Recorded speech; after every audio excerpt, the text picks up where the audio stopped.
Jesus Freedom from the Law channel. A real spiritual nourishment from God's Word. Isa sa mga pinakamalaking sagabal sa katahimikan ng loob yung pag-aalala. And many people are master warriors. In fact, there are some people who even worry that they are not worried. Sila, ba't kaya hindi ako nag-aalala? Bakit ako tahimik? At yan ay kinakabagabag ng iba. And one of the main teachings of the Lord Jesus is that we should not worry. Atit mong babalikan yung chapter na yan na madalas ay nalilimutan ng tao kaya nawawala yung kanilang kapayapaan. Why we should not worry. Heavenly Father, thank you for your goodness, for your mercy and kindness to us. Salamat sapagkat kayo ang nagtitipon sa amin upang kami biyayaan ninyo at bigyan kami ng pagkakataong handugan kayo ng mga awit, sayaw, papuri, pasalamat, maging na aming mga ikapo at mga handog sa iyo, Panginoon. Truly, it's a very beautiful exchange when we meet you, Lord, and when we worship you because you give us and we also give you. Salamat sapagkat ito ay isang circle of relationship, O God. At salamat sapagkat kami hinahayaan nyo, pinapayagan nyo na maging participant in this wonderful exchange. Now we ask you, Father, to please bless us. Turuan nyo po kami, papagliwanagin na aming isip. Yung mga dati na naming alam, lalo nyo pang patingkarin at patibayin sa aming loob. At yung mga bago na mga magiging kaalaman, turuan nyo kami na ito ay maunawa, maipamuhay. May your mercies be upon us at ang aming dalangin, Panginoon, ang amin pong pag-aaral, ang aming paglapit sa inyo ay maging pagpapala sapagkat napakainam, Panginoon, na kayo ay aming lapitan. Be with us, speak with us, use your servant as your instrument. In the name of Jesus we pray. Matthew 6:25 to 34 is a very, very well-read chapter which we will attempt to read and to find fresh insights and meaning from. Therefore, I tell you, sabi ng Panginoong Jesus, do not worry about your life, what you will eat or drink, or about your body, what you will wear. Is not life more important than food, and the body more important than clothes? Look at the birds of the air. They do not sow or reap or store away in barns, and yet your heavenly Father feeds them. Are you not much more valuable than they? Who of you, by worrying, can add a single hour to his life? And why do you worry about clothes? See how the lilies of the field grow. They do not labor or spin. Yet I tell you that not even Solomon in all his splendor was dressed like one of these. If that is how God clothes the grass of the field, which is here today, and tomorrow is thrown into the fire, will he not much more clothe you, O you of little faith? So, do not worry, saying, what shall we eat? Or what shall we drink? Or what shall we wear? For the pagans run after all these things, and your heavenly Father knows that you need them. But seek first his kingdom and his righteousness, and all these things will be given to you as well. Therefore, do not worry about tomorrow, for tomorrow will worry about itself. Each day has enough trouble of its own. And may the Lord bless us through the reading of this very, very popular part of the New Testament. Ang Panginoong Jesus ay nagtuturo na hindi daw dapat mag-alala ang tao at inisa-isa niya kung bakit. We should not worry according to Jesus because, well, according to the Bible, because Jesus said so. E sabi niya, huwag daw tayo mag-alala. At siguro naman ay pwedeng pagtiwalaan ng Panginoong Jesus sa kanyang mga sinasabi at itinuturo. Kung uulitin natin, Matthew 6:25, therefore I tell you, do not worry about your life, what you will eat or drink, and about your body, what you will wear. Mapapansin nyo na ito ang pinaka-basic. Do not worry about what you will eat or drink. Kapag sinabi na hindi ka dapat mag-alala sa kakainin mo at yung iinumin, sa yung isusuot, which is very basic and fundamental to life, ano pa ang natira na pwede mong ipag-alala? Kasi ang talaga naman, when all the chips are down, what's important is to survive, to live, to eat, and drink, and be clothed, so that you might be protected against the harshness of the elements. Pero pag yun na mismo, ang sinabi ng Panginoon, huwag mong alalahanin, wala na sigurong natirang dapat pang alalahanin. Kaya't sinasabi ko sa inyo, huwag kayong mabalisa tungkol sa inyong kakainin at sa inyong iinumin upang kayo'y mabuhay o kayo tungkol sa susuotin ng inyong katawan. And why should we not worry about these things? Because life is important, very especially to God, who is the author, creator, giver, and sustainer of it. Sabi niya, hindi ba mahalaga ang buhay? At ang buhay ay mas mahalaga kaysa sa pagkain o inumin. At ang mga katawan ng tao ay higit na mahalaga kaysa kasuotan. At kung nagawa na, nilikha na ng Panginoon yung buhay, yung katawan, hindi pa ba niya ibibigay yung mga kasunod na kailangan nito? Alam nga namang binigyan ka niya ng sikmura para kagutumin, binigyan ka ng katawan para ka payagang maginaw o sobrang mabasa, kung may binibigyan ka rin ng kasuotan na magiging protection mo sa iba't ibang uri ng panahon, at ganoon din naman, binigyan ka ng katawan, siyempre bubuhayin ka. It follows. The logic says, God gave you a body, God thought of sustaining that body and feeding that body. So why are you going to over-worry about it? Binigyan ka ng katawan, siyempre, binigyan ka ng Panginoon ng mga kakayanan at mga kasangkapan para ang katawan na yan ay maalagaan. Because life and the body are important to God, He will provide for their needs. And in this case, food and clothing. Why else should we not worry? Jesus said, because it is useless to worry. Baliwala. Walang katuturan, walang mararating, walang magagawa ang pag-aalala. Matthew 6:27, who of you, by worrying, can add a single hour to his life? Oo nga naman. Kahit anong gawin mong pag-aalala, pag-iisip, magpatiwa-tiwari ka dyan, magpagulong-gulong ka, hindi mo naman kayang dugtungan ng buhay mo kahit isang oras eh. So bakit ka pa nagpapagod mag-alala?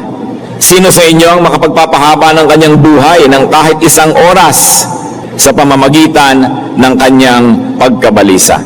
Therefore, worrying is a waste of time. It is a waste of energy. And why else is it not good to worry?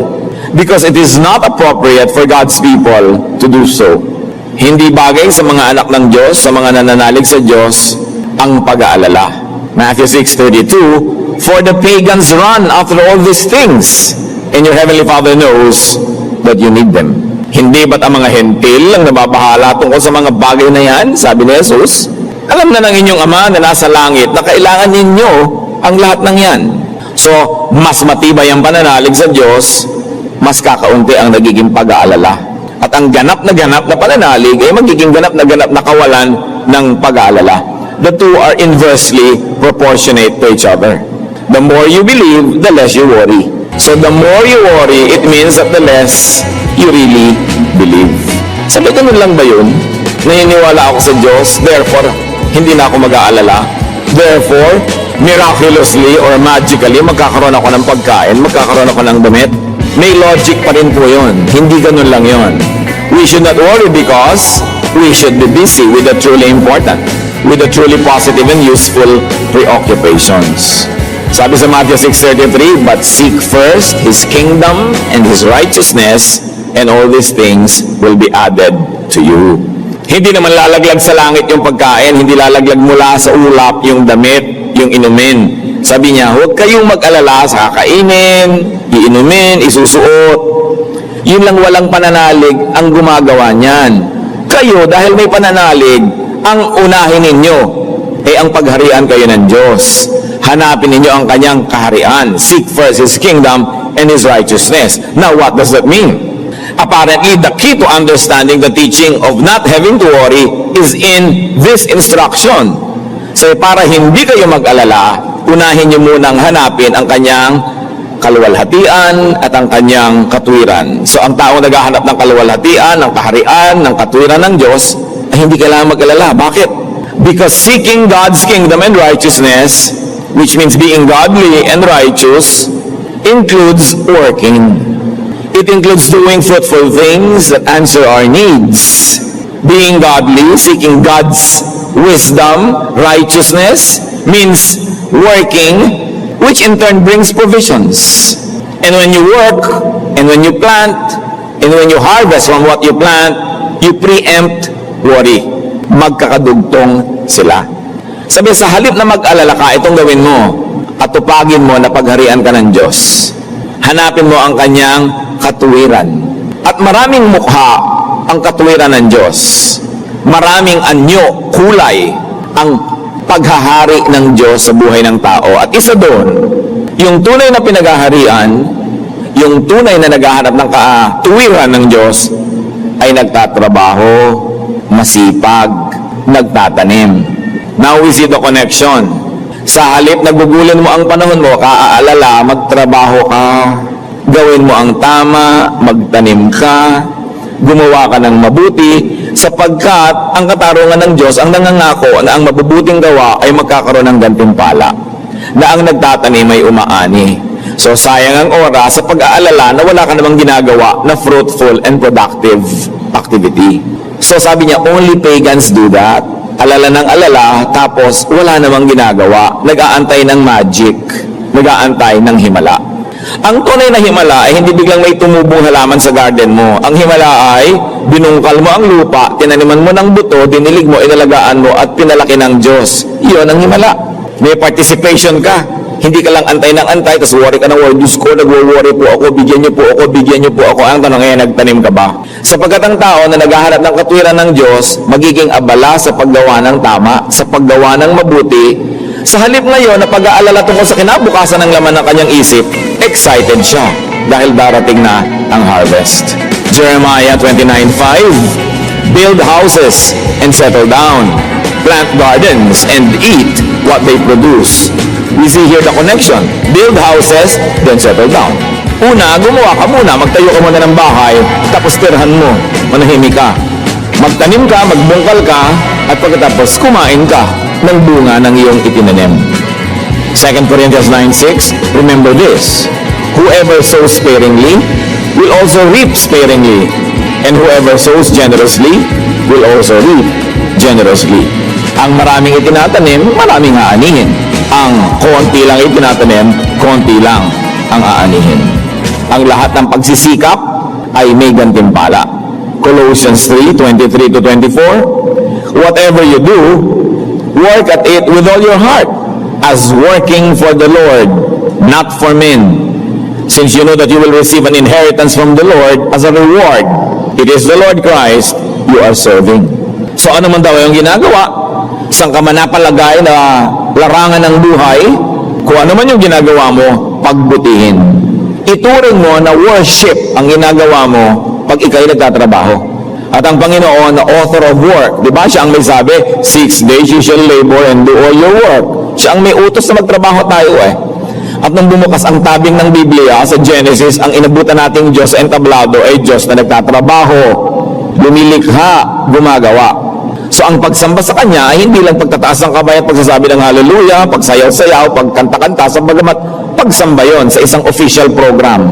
Ang pagsamba sa Kanya ay paggawa rin ng mabuti, sapagkat ikinalulugod niya yon at sumasamba naman talaga tayo sa Diyos. Ang layunin lang ay bigyan siya ng kaluguran. Kaya nauwitan natin siya dahil mahilig siya sa musika. Sinasayawan natin ng Diyos dahil mahilig siya sa sayaw. Binadala natin ating mga offering, mga handog, dahil yun ang gusto niya, na tayo ay nagbibigay sa Kanya ng ganon, utos niya at kinalulugod niya. So ganon din kung nagtatrabaho tayo, nasisiyahan siya.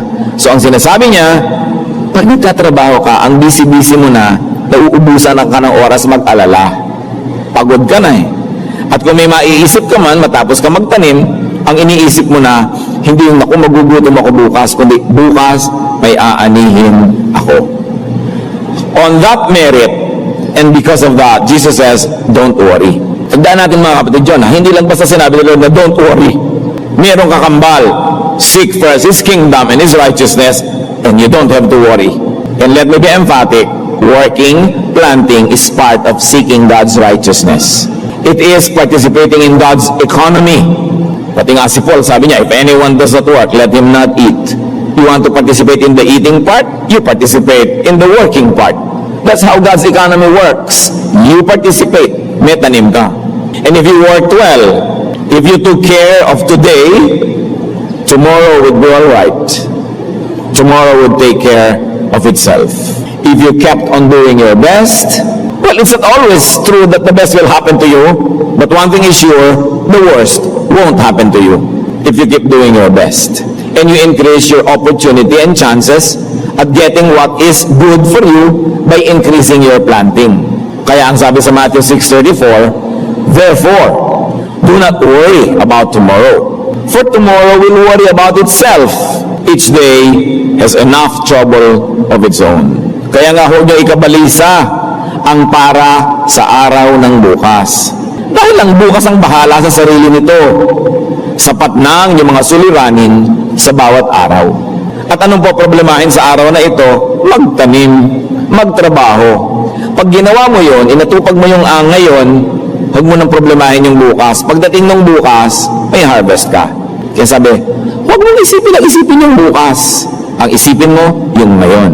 Pag ginawa mo yung tama ngayon, okay ang darating na bukas. So instead of thinking about the troubles that will yet happen tomorrow, attend to the right troubles, if you can call them troubles. In other words, attend to the right concerns, attend to the right business, to the right work of today. Pati yung pag-aalala, magiging mabuti kaya ang anak ko, magiging maganda kayang kinabukasan niya, hindi yun iisipin kung matanda na siya. Gawin mo yung tama habang bata pa yung anak, apo, pamangkin, whoever. Sinasabi din naman yan sa Biblia, be godly when you are young. In your old age, you'll be all right. It will take care of itself. Ecclesiastes 12:1. Remember your Creator in the days of your youth, before the days of trouble come. In the years approach, when you will say, I find no pleasure in them, meaning in foolishness and in sins. Alalahanin mo na ang Diyos habang bata ka pa. Bago dumating ang mga sakit, bago dumating ang mga problema, alalahanin mo na. At pag inuna mo na yon, huwag mo nang alalahanin yung darating na bukas. Kasi nagtanim ka na eh. Proverbs 22 verse 6, train a child in the way he should go, and when he is old, he will not turn from it. Gusto mong mapanuto ang buhay ng isang bata, palakihin mo na may takot sa Diyos. Kung may Bible study, merong Sunday school, pa-attendin mo yan. Turuan mo agad, unahan mo na si Satanas bago siya ang makapaglagay ng tatak sa utak ng batang ito, unahan mo. At kung nakalagay na doon ang tatak ng Diyos, wala na makakabura nun. Nauna na eh. So you don't have to worry about the future when you do your work today. This is the essence when Jesus says, do not worry.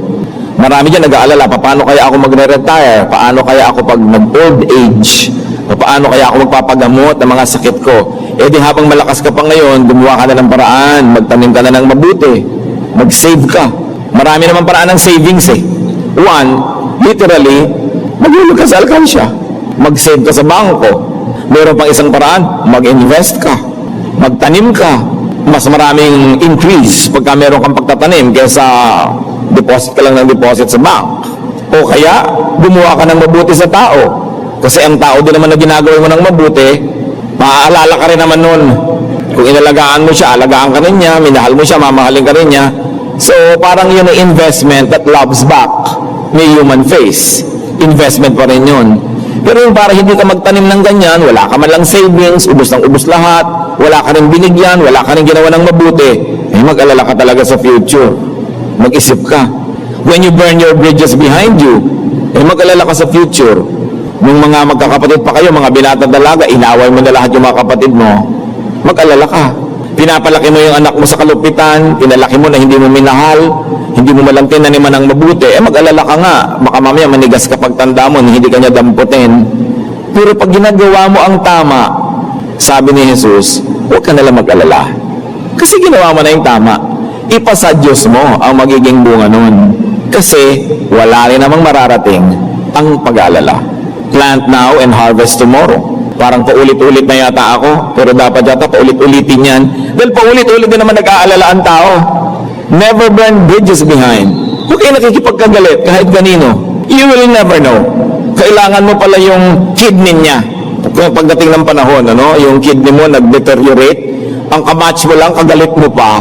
Para namang hindi na yata panahon na makipagkaibigan, nagpadala ka ng leche plan o yema, tapos pagkadala mo sa mo, siya nga pala, akin na lang yung kidney mo. Dapat na ipadala mo na yung yema 10 years ago o 15 para hingin mo man yung kidney niya ngayon, willing siyang ibigay. Yun ang sinasabing magtanim ka na. Pero hindi pwede na kailangan mo ngayon ng kalamansi, ngayon mo itatanim yung buto, kailan pa yung tutubo, wala nang oras. Kaya hindi pinapalampas ang bawat pagkakataon na pwedeng magtanim ng mabuti. Meron kayong gusto kainin na masarap, may humihingi, hindi nyo naman ikamamatay, kumuha na lang kayo ng konti, natikman nyo, ibinigay nyo sa kanya, di ba maganda yon? Kesa sinolo nyo, pagkatapos pagdating na araw, pag siya yung meron, buti kung bigyan ka niyan. Yung kung kaya mo, hanggang kaya mo, sige ng sige ng sige. Sasabihin nyo, lugi yata ako dyan. Alam nyo kung ba't tayo lugi? Kasi ang Biblia ang may sabi, pag nagtanim, may ani. At kung tayo mga kapatid ay mabuting tao, Kung tayo talaga ay may bait, may sariling bait, tayo ay pinaghaharian ng Diyos. Lahat ng gumawa sa inyo ng mabuti, pag kaya nyo na magsukli, dapat tubo sila. Yung tubo talaga. Yung minsan ka lang nag-aaral, naabutan ka ng pangbayad ng isang sem lang, pero naidugtong sa pag-aaral mo. Kung habang buhay, pwede mo siya abutan ng abutan, yun ang gawin mo. Na hindi niya ipagsisisi na gumawa siya ng mabuti sa'yo, ipapasalamat pa niya at sasabihin pa niya, sa konting-konti ko namang nagawa nung araw, hindi na matapos-tapos ang kanyang pagsusukli. Ganon ang asal ng mga makadiyos na tao. Na lahat ng taong dinapuan natin at dumapo sa buhay natin, inulan ng pagpapala. Hindi yung natapunan ng dilim at nakaladkad sa kapahamakan. Hanggang kaya natin, keep giving. Because God said, everything you plant will yield some fruitful harvest. How not to worry about future needs? Work now. And it is never too late. Kahit pa sabihin ninyo, may edad na ako, paano pa? It's still never too late. Hindi kailanman huli ang gawang mabuti. Aani at aani ka niyan. Psalm 126 verse 5, He who goes out weeping, carrying seed to sow, will return with songs of joy, carrying sheaves with him. Yung hirap na hirap ka magtanim, kukunti na lang siguro sa mga tao ritong may karanasan magtanim, lalo ng palay, pero lahat ng marunong nun, sasabihin sa'yo, ang hirap nun. Tag-ulan, ang ginaw-ginaw, magtatanim ka sa bukid, at usually yung suot mo nung umuwi ka na basa, isinampay mo lang, hindi pa tuyo, yun ulit susuot mo dahil total, mababasa ka rin lang ulit. Can you imagine yung ginaw na mararanasan ng katawan mo na galing ka sa higaan, isusuot mo basang damit? Lulusong ka sa mga malalamig na mga putik, nababasa ka, tanim ka ng tanim, halos mapaiyak ka talaga nun. Pero sabi, may ani ka naman. Yung iiyak-iyak habang nagtatanim, yun naman ang tatawa-tawa at sasayaw-sayaw habang bumaani. Yun ang paraan para maiwasan natin mag-alala, magtanim. At ang kasamaan ng tao na dapat ituwid, yung mga tanim ng tanim walang naaani. Hindi yun ang kalooban ng Diyos, ha?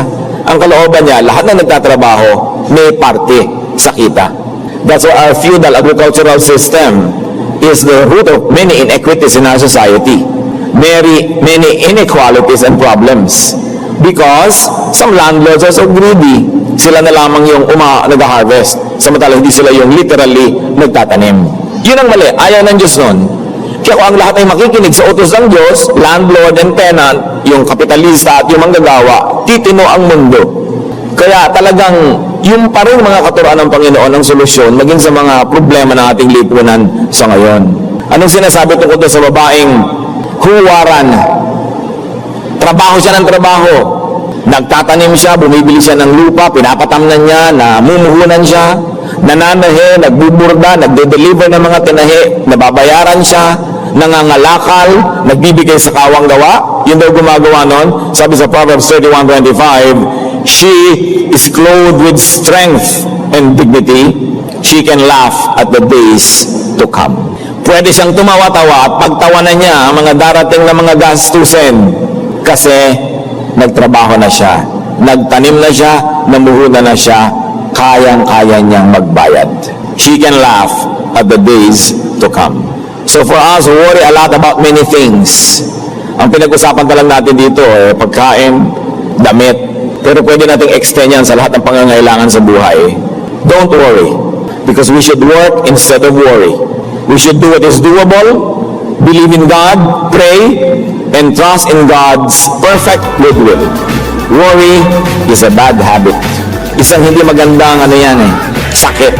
Isang masamang sakit, yung pag-aalala. Sapagkat sinabi na nga ng Panginoon, you don't benefit when you worry. Instead, yung oras mo na pwedeng magamit sa paggagawa ng mabuti na ubos sa pag-aalala. At yung pag-aalala, kahit hindi pa nga matupad yung pinangangambahan, napanghina ka na rin yan. Nanghina na rin ang iyong loob, nanghina na rin yung katawan, tumaas na rin ang iyong presyon, tumamlay ka na rin, samantalang imagination mo pa lang yun. Those who worry suffer twice when their worries happen. The first time they worry is when they were imagining it, and the second time when it really happens. But those who worry suffer at least once, even though what they worry about doesn't happen, because they already worried when they were imagining it. At matupad man at hindi, nag-alala na rin sila. Lugi na sila. It's a very bad habit to be dealt with and to be superseded by good works. Ngayon, halimbawa kayo mga kapatid, nasa inyo namang kapangyarihan para mawala ang pag-aalala ng mga mahal niyo sa buhay. Gawin natin ang paraan para hindi sila mag-alala. Mga anak, pinag-aalala niyo ang inyong mga magulang ng hating gabi na wala pa kayo, umuwi kayo ng maaga. Kasi nasa kapangyarihan niyo para mawala ang pag-aalala nila. Huwag niyo sabihin, Mami, mag-pray ka na lang. Umuwi ka. No? Bakit mo pagdadasalin kung pwede mo namang ibigay sa practical na paraan yung kanyang kailangan? Ganon din yung mga asawa na halos hindi umuwi, ginagabi, nag-aalala ang inyong mga kabiyak. Agahan ang uwi. Communicate. Pagkatapos, maging matapat. Pag sinasabi nyo nasa trabaho ako, nasa fieldwork, overtime, dapat totoo. Kasi minsan lang kayong mabisto, mabuko, na hindi totoo yun. Kahit totoo na, at sinabi nyo meron akong fieldwork, mag-aalala na tuloy yung nagmamahal sa inyo dahil minsan na nagsinungaling kayo eh. Maraming pag-aalala, mga mahal natin sa buhay na tayo may kasalanan na pwede nating gawa ng paraan sa ikabubuti nila. So it is good and godly kindness not to make people worry. Lalo kung kayo may asawa na, may kabiyak kayo sa buhay, walang pwedeng mangyari sa inyo na hindi siya damay, stakeholder siya sa buhay nyo, dapat isaalang-alang niya siya eh. Nung binata kayo, mahilig kayo magmotorsiklo sa alambre, wala naman kayong kabiyak, nanay niya yung nag-aalala. Sapagkat nag-aalala rin nyo, dapat isinaalang-alang niya rin. Pero, lalo na kung nag-asawa ka na, ang asawa mo mahilig mag-alala, nervyosa, ikaw ang lakas-lakas ng loob mo, isaalang-alang mo ang kanyang kahinaan, hindi yung sige ka lang ng sige. Dahil nag-aalala siya dahil sa iyo. Ang isang taong nagmamahal at may minamahal at may nagmamahal sa kanya, dapat maingat para hindi natin papag-alalahanin yung nagmamahal sa atin. Help others not to worry by being dependable, by being responsible, and by being more assuring. Mga kapatid, maraming kaligayahan na dapat lasapin. Maraming trabaho dapat gawin, maraming magagandang kaisipan na dapat pag-ukulan ng panahon. Nananakawan tayo ng mga ito kung inuubos natin ang oras sa pag-aalala. Sabi ni Jesus, mag-alala ka man, hindi mo kayang dugtungan ang iyong buhay. So ang gawin mo na lang, mamuhay ka ng mabuti, para kung ikay binawian na ng buhay, wala ka ng sukat, ipagsisi. Dahil nakapamuhay ka ng tama, nagmahal ka ng tama, at pinayagan mong mahalin ka rin ng mga nagmamahal sa iyo. Stop worrying, seek first God's kingdom and His righteousness. And for the purposes of today's discussion, seeking that righteousness means work. Do what you must so that you will plant and not have to worry. Diyos namin sa langit, salamat sapagkat kayo Diyos ng katuwiran, Diyos ng kapangyarihan, Diyos na nagbibigay ng gantimpala sa maraming ginagawa naming tama. Paalala mo sa amin, Panginoon, paulit-ulit ang mga katuruan na ito, lalong-lalo kung nalilimot namin at kami ay natutuksong mabalisa. Mga kabalisahan na nagpapabilis ng tibok ng aming puso, kabalisahan na nagpapataas ang presyo ng aming dugo, kabalisahan na umaagaw sa amin ng ligaya at kumukuha ng aming lakas. Turuan mo kami magtiwala at sa pagtitiwalang yan, gumawa ng tama, ng mabuti at umasa sa inyong katarungan. Magbulay-bulay tayo mga kapatid, lalo yung mga mahilig mag-alala, ano bang pinag-aaralan nyo sa buhay? Pag-isip-isipan kung paano ilalapat itong ating mga binalikan at patuloy tayong makinig sa Espiritu ng Diyos sapagkat ang gusto ng Panginoong Yesus, tahimik, payapa, worry-free ang ating araw-araw na pamumuhay. Diyos namin sa langit, mangusap po kayo sa katahimikan ito, kami po inyong katagpuin ayon sa mga personal naming kalagayan at mga personal naming mga ipinag-aalala.